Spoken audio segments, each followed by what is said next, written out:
জয় ঠাকুর। আজ তোমাদেরকে ভুবনেশ্বরের রামকৃষ্ণ মঠ দর্শন করাচ্ছি। এই সেই ভুবনেশ্বরের রামকৃষ্ণ মঠ।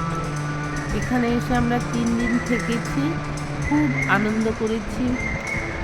তোমরাও যদি কোনো দিন আসতে চাও কেউ, তবে আগেই মঠের সঙ্গে যোগাযোগ করে নিবে। খুব ভালো সুবিধা থাকার, তো তোমরা চলে আসতে পারো এখানে।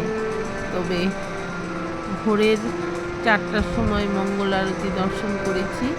এখন প্রায় 7:30, গীতা পাঠ হলো, তারপর একটু ভজন কীর্তন হবে, তারপর সমাপ্ত।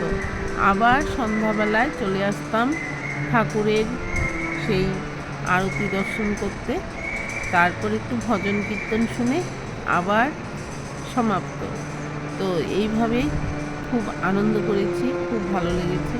আর এই যে শুনতে পাচ্ছ কোকিলের ডাক, এত সুন্দর কোকিলের ডাক, প্রাণ জুড়ে যায় এই কোকিলের ডাক শুনে।